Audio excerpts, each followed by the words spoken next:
रोज एक नई कहानी देखने के लिए चैनल को सब्सक्राइब करें और बेल आइकन दबाना ना भूलें। पिंकी अपनी माँ गीता के साथ रहा करती थी। पिंकी काफी समझदार और होनहार थी, पर जैसे ही उसके सामने टॉफी आती तो उसकी समझदारी कहाँ जाती कुछ पता नहीं था। टॉफी देखते ही पिंकी के अंदर बचपना आ जाता। बस इसी बात से पिंकी की माँ गीता परेशान रहा करती थी। ऐसे ही एक दिन, पिंकी, ओ पिंकी, जरा मेरे साथ मार्केट तो चल।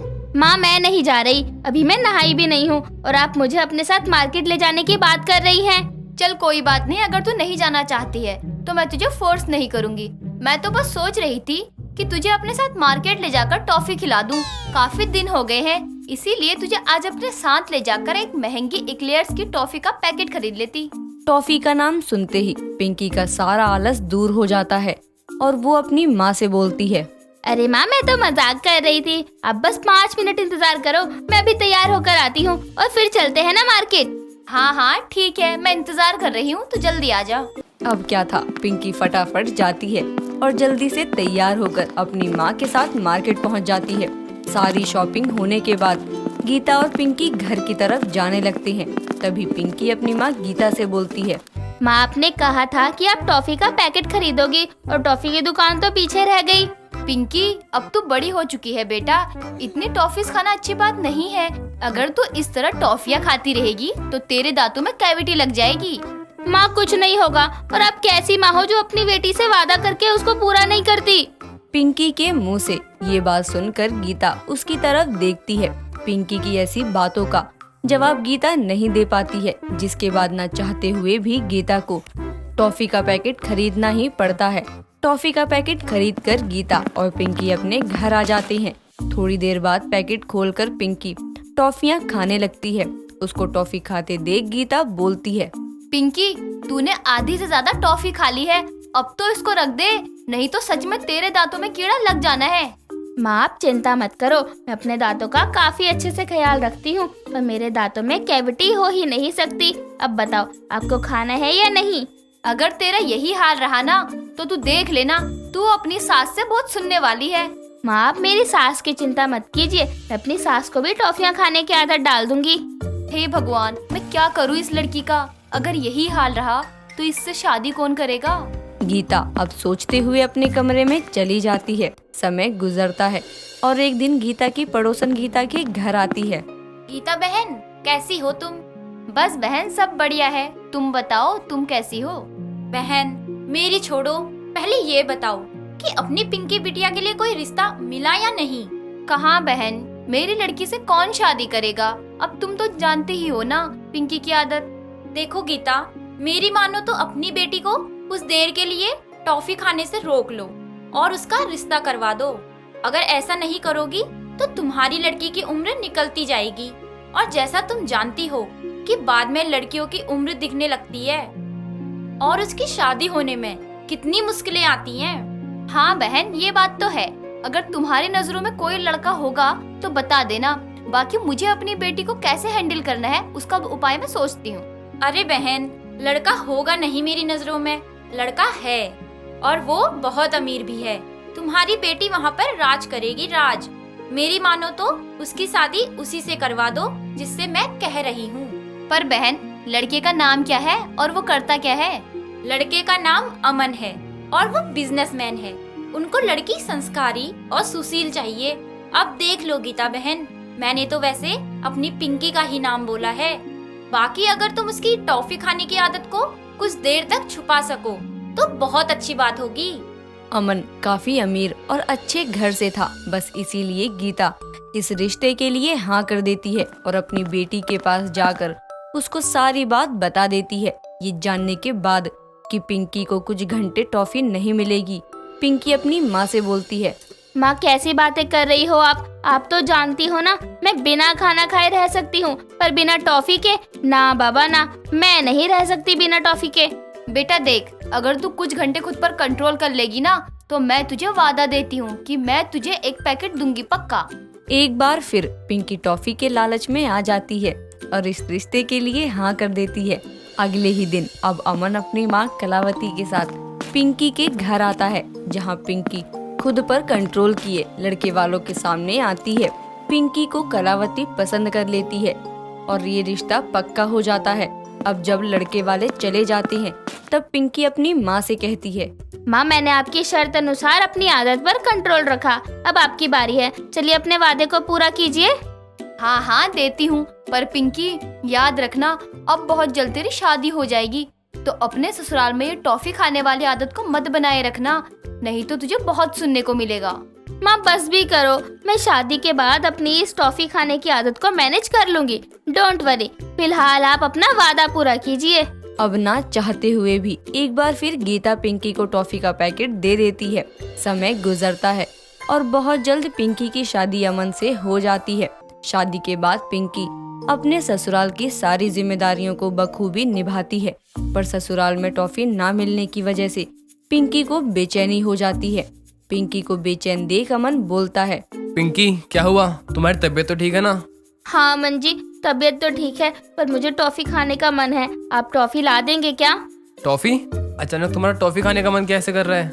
वो मुझे नहीं पता, बस ला दीजिए ना। हाँ मैं भी ला देता हूँ। पिंकी को बेचैनी देख अमन टॉफी लेने के लिए दुकान जा रहा था। तभी कलावती अपने बेटे को रोकते हुए बोलती है, अमन, इस समय तू कहाँ जा रहा है? समय देख रहा है, 9 बज रहे हैं। माँ वो पिंकी को बेचैनी हो रही है और वो टॉफी खाने की जिद कर रही है। बेचैनी हो रही है और टॉफी? अरे पागल लड़के, उसकी बेचैनी का मतलब तू समझ रहा है? नहीं माँ। इसका मतलब ये हुआ कि वो माँ बनने वाली है और तू पापा और मैं दादी। इतनी जल्दी? माँ आप ऐसा कैसे कह सकती हो? अगर ऐसा कुछ होता तो पिंकी मुझे बताती ना, और अगर ऐसा कुछ है भी तो पिंकी को हम डॉक्टर से दिखवाएंगे। बेटा तू सच में झल्ला ही रहेगा, जो कुछ पता भी है जाकर टॉफी ले आ, मैं अपनी बहू के पास जाऊँ जरा। अमन अपनी माँ की बातों का कोई जवाब नहीं देता है और टॉफी लेने चला जाता है। तो वहीं दूसरी तरफ कलावती अपनी बहू यानी पिंकी से बोलती है, बहू तूने बहुत जल्द मुझे और मेरे घर को खुशियाँ दे दी।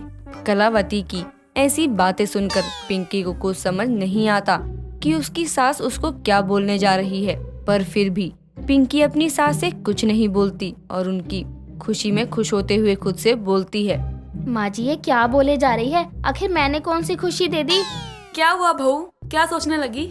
नहीं माँ कुछ नहीं, बस मैं तो ये सोच रही हूँ कि मैंने ऐसी कौन सी खुशी दे दी।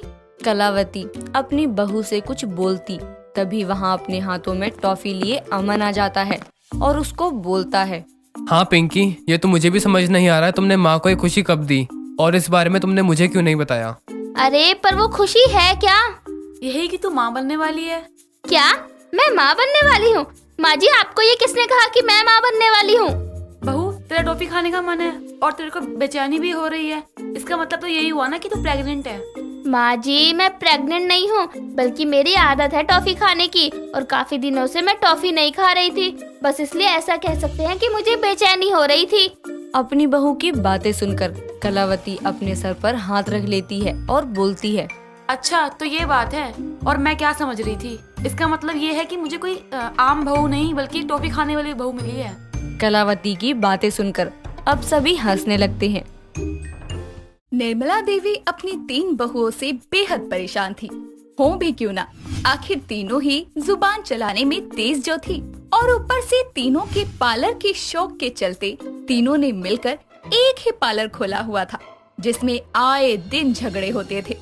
ऐसे ही एक दिन सुबह की चाय निर्मला को देने के बाद उसकी तीनों बहुएं रीना, आरती और वंदना उसके पास आकर कहती हैं, माँ जी मैंने नाश्ता बना दिया है, अब मैं जा रही हूँ अपने पार्लर। अपने पार्लर से तुम्हारा क्या मतलब है?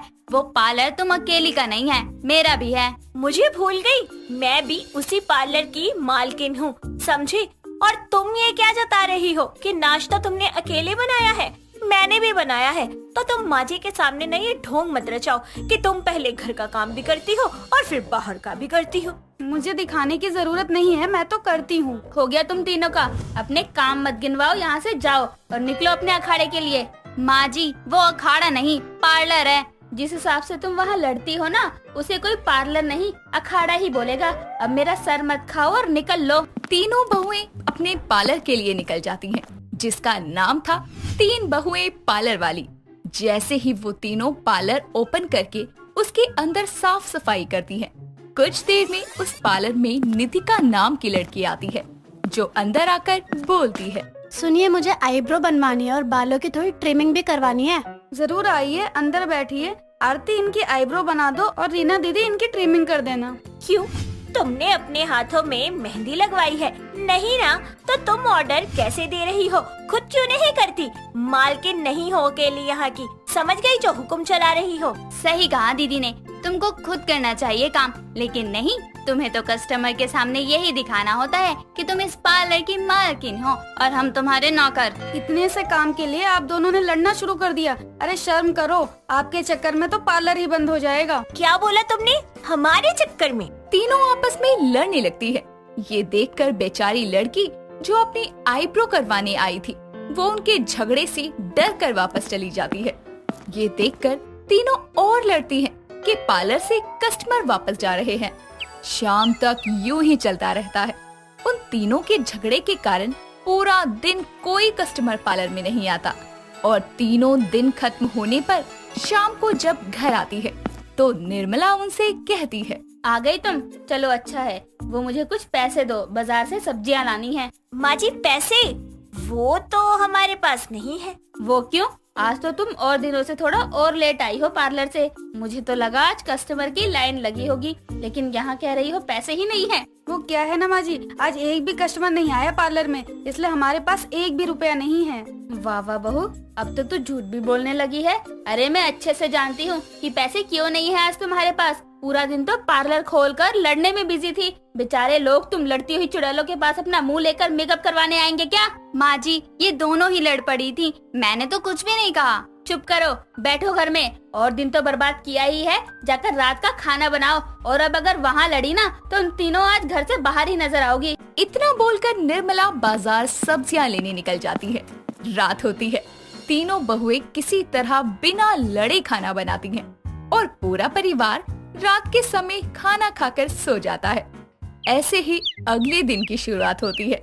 रोज की तरह तीनों बहुएं वापस से पार्लर जाने के लिए निकलने लगती है।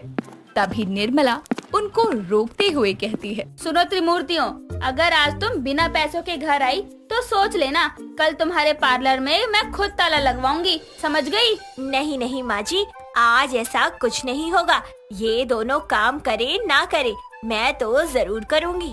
इतना बोलकर रीना निकल लेती है और उसके पीछे आरती वंदना भी मुंह सड़ाते हुए निकल जाती हैं। कुछ ही देर में पार्लर पहुंचकर तीनों मन में ठानती हैं कि वो काम करेंगी।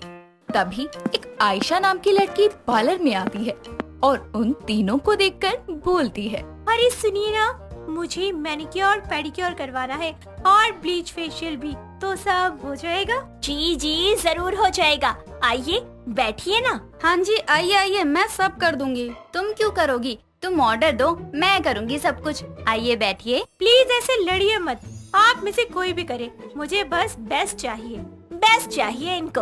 हट तुम दोनों, मैं करूँगी। हाँ आप ही तो बेस्ट हैं और हम तो पागल हैं। आप इधर आइए और बैठिए, मैं करूँगी आपका फेशियल। देखना ऐसा चमकेगा आपका चेहरा कि चांद भी आपको देख देख कर सूरज बनकर जल जाएगा। बेचारी आयशा को वंदना जबरदस्ती कुर्सी पर बैठाती है, लेकिन तीनों ही उसको बैठाने के बाद तीनों अलग अलग ब्लीच मिक्स करके लड़ने लगती हैं कि मैं लगाऊंगी, जिसके कारण तीनों की ब्लीच का बाउल आयशा के चेहरे पर गिर जाता है और ध्यान न देने पर उसके चेहरे पर जलन होने लगती है।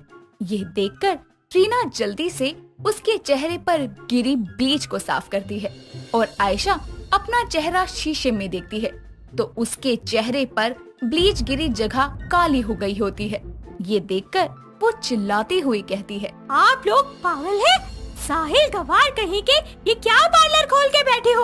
अरे मेरे चेहरे के ये दाग, ओफो, पता है इसके लिए मैं आप लोगों की कंप्लेंट कर दूंगी। यूं चुटकियों में आपका पार्लर बंद हो जाएगा। नहीं नहीं ऐसा मत करना प्लीज, हम आपके आगे हाथ जोड़ते हैं। आप चाहे तो हमारे पार्लर से कोई भी क्रीम मेकअप फ्री में करवा लो, फ्री कर लो सब कुछ। प्लीज हमारी कंप्लेंट मत करो, ठीक है? तो आपसे मैं जब भी आऊंगी मेकअप फ्री होना चाहिए, वो भी बढ़िया एयर ब्रश मेकअप। जी ठीक है, जैसा आप कहें। इतना बोलकर वो लड़की उसी वक्त पार्लर से चली जाती है, जिसके बाद वंदना बोलती है, इस बात का पता माँ जी को नहीं लगना चाहिए, वरना वो हमारा पार्लर ही बंद करवा देंगी। हाँ सही कहा।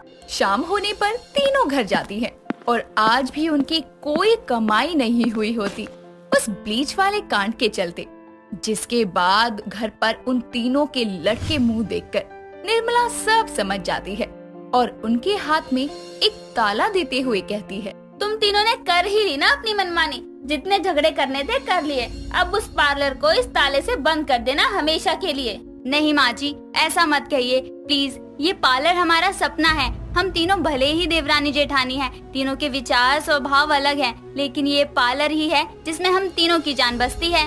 हाँ माँ जी, ये पार्लर नहीं होगा तो हम तीनों घर में खाली बैठकर पागल हो जाएंगी। मानते हैं आजकल कमाई नहीं हो रही, लेकिन आगे ऐसा नहीं होगा। प्लीज माँ जी, हम तीनों बहुओं का पार्लर बंद मत करो। मैंने जो बोल दिया वो बोल दिया। चुपचाप कल जाकर ये पार्लर बंद कर देना हमेशा के लिए और लिख देना कि पार्लर बंद हो गया। निर्मला इतना बोलकर अपने कमरे में चली जाती है।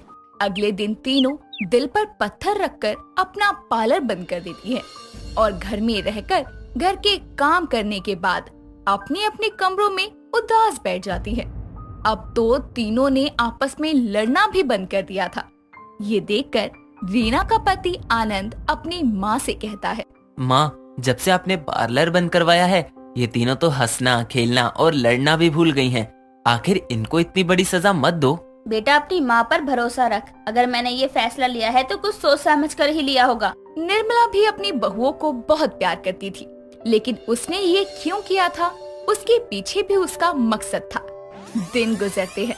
लगभग 1 महीने बाद निर्मला अपनी बहुओं को बुलाकर एक चाबी देते हुए कहती है, बहुओं, ये चाबी तुम्हारे नए पार्लर की है जो हमारे घर से थोड़ी दूर एक अच्छे से मॉल में ओपन किया है। क्या? पर कब? माँ जी, और ऐसे कैसे? और आपने पार्लर बंद करने के लिए कहा था, फिर आप ही क्यों? हाँ माँ जी, बताओ ना। तुम्हारे पार्लर में एक लड़की आई थी जिसके चेहरे पर ब्लीच गिरी थी। उसने तुमसे हमेशा फ्री मेकअप की शर्त रखी थी। हाँ माँ जी, याद है। उस लड़की को अच्छे से पता था कि तुम बहुत लड़ती हो और उसने जानबूझकर तुमसे ऐसा काम करने को कहा कि तुम उसमें लड़ाई करके गलती करो और उसे फ्री में हमेशा मेकअप करवाने का मौका मिल जाए। उस दिन मैं पार्लर आई थी तो उस लड़की ने बाहर निकलकर कॉल पर ये सब बातें अपने दोस्त को बताई थी। मैंने उसकी वीडियो तो बना ली थी, लेकिन चाहती थी कि कुछ समय पार्लर बंद रहे ताकि तुम्हें पता लगे कि उसके बिना तुम्हारी जिंदगी कैसी है।